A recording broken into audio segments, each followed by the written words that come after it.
Top quality और consistent performance के लिए सिर्फ सिल्वर पंप्स। टॉप क्वालिटी और कंसिस्टेंट परफॉर्मेंस के लिए सिर्फ सिल्वर पंप्स, नाम याद रखना। सर्वात प्रथम तर 58-59 वर्षांनंतर जी निवडणूक लागलेली आहे हीच मोठी खेदाची बाब आहे। काय एवढ्या वर्ष कोणाची सत्ता इथे चालू होती हे सगळ्यांनाच माहिती आहे। एक हाती सत्ता कधी निवडून लावूनच दिलं नाही, निवडणूक डिक्लेअर झाली कोणाला कर्मचाऱ्याला कळूनच दिलं नाही।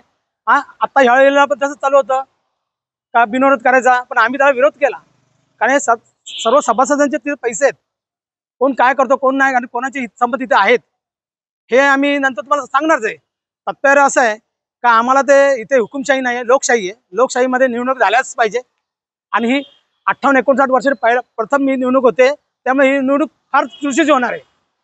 आणि आता कळेल सर्वांना काय काय चाललं सोसायटीत काय नाही ते, कारण सभासदांबद्दल मनात खूप राग आहे ह्या गोष्टीमध्ये।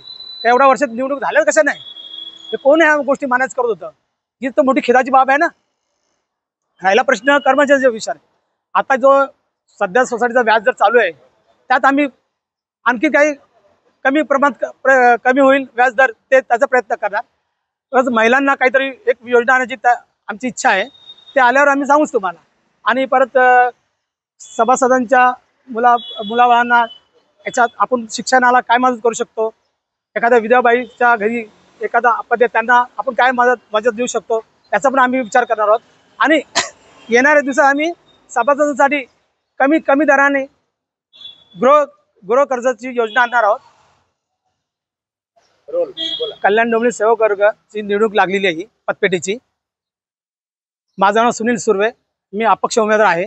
माझी निशाणी हॉकी आहे, 13 नंबरवरती हॉकी आहे। 13 नंबरवरती शिक्का मारून मला प्रचंड मतांनी सभासदांनी विजयी करावा ही माझी सर्व सभासदांना नम्र विनंती आहे।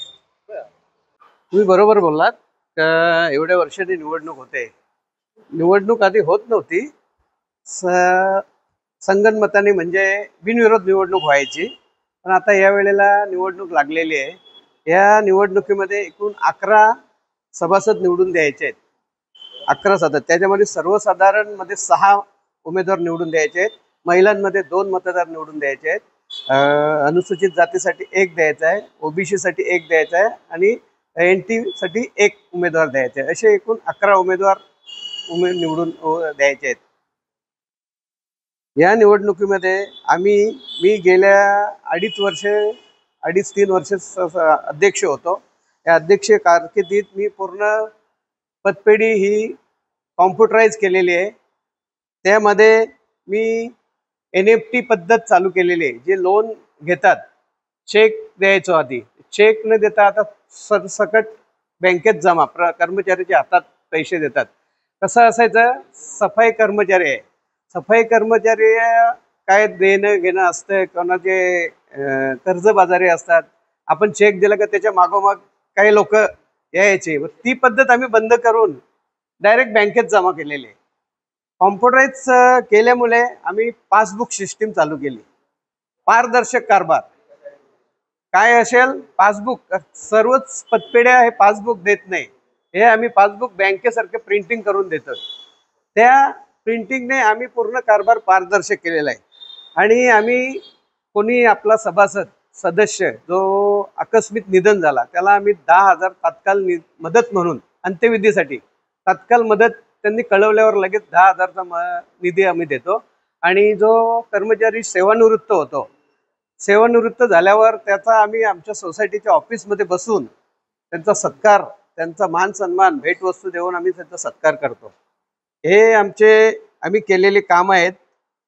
सर्व सभासदांना आम्ही आता 5 लाख लोन केलेले आहे। ते 5 लाख आम्ही लोन कमीत कमी 40-45 सभासदांना दिलेले आहेत, पण आता वर्गणी पण आम्ही बचत काहीतरी वाढावी म्हणून 1500 वरून 2000 केलेली आहे।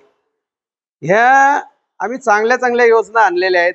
पासबुक सलग आम्ही जो लाभांश देतो वर्षाला, तो सलग 3 वर्ष 10% लाभांश दिलेला आहे, 10% लाभांश दिलेला आहे। आणि आम्ही पूर्ण KYC केलेले आहे। KYC केल्यामुळे आम्हाला पासबुक देता आले। आणि महापालिकेकडून आमचं ते डोंबिवली डिव्हिजनला आमचं कार्यालय होतं, ते कार्यालय जुनी इमारत झाल्यामुळे बंद केलं आणि आम्ही आता माननीय उपायुक्त मालमत्ता यांच्याकडे पाठपुरावा करून आम्ही नवीन जागाही उपलब्ध करून दिलेली आहे. त्यामुळे सोसायटीला पूर्ण वेळ आम्ही कर्मचारी तिथे ठेवलेले आहेत, पूर्ण वेळ कर्मचारी देतात. आणि पुढचं आमचं उद्दिष्ट जे आहे, उद्दिष्ट आहेत, आमचं पहिला उद्दिष्ट आहे ग्रुप विमा करायचा. ग्रुप विमा चालू करून जे कधी कोणाचं आकस्मिक काही झालं त्याला ती मदत म्हणून ग्रुप विमा सुरू करतोय. आणि त्याच्या अंगावर लोन असेल, कर्ज, ते कर्ज त्या ग्रुप विम्यामध्येच कटिंग करून मिळेल, म्हणजे नाही घरच्यांवर त्यांचा भार नकोय. त्यासाठी आम्ही ते ग्रुप विमा करणार आहोत. आणि एक महत्वाचा मुद्दा आम्ही काय करतो, इथं आमचे सफाई कामगार असल्यामुळे प्रत्येकाला थोड्या लोनची गरज असते. थोडी लोन म्हणजे काय लोक येतात 2 हप्ते 3 हप्ते पेड झाल्यावर, आम्ही त्यासाठी शॉर्ट लोन करतो. शॉर्ट लोन 50,000 पर्यंत देण्याची आम्ही सुविधा यावेळी पुढच्या निवडणूक झाल्यानंतर आम्ही करणार आहोत. आणि आम्ही आमचा सभासद 10वी 12वी ची मुलं असतात, आमच्या सभासदांची मुलं, त्यांचा आम्ही सत्कार सुरू करणार आहोत 10-12 वर्षांपूर्वी. आणि आणखी एक महत्वाची गोष्ट म्हणजे आम्ही कल्याण, डोंबिवली आणि कल्याण असे 2 विभाग आहेत. कल्याण येथे आम्ही स्वतंत्र एक दुसरी शाखा सुरू करणार आहोत. हा आमचा अजेंडा आहे. धन्यवाद. मी केदार दिनकर भोईर, अपक्ष उमेदवार. माझी निशाणी आहे डायमंड हिरा.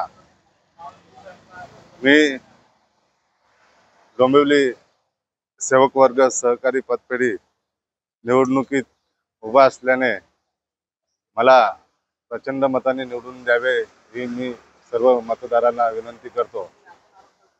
माझं ध्येय एकच, 50 वर्ष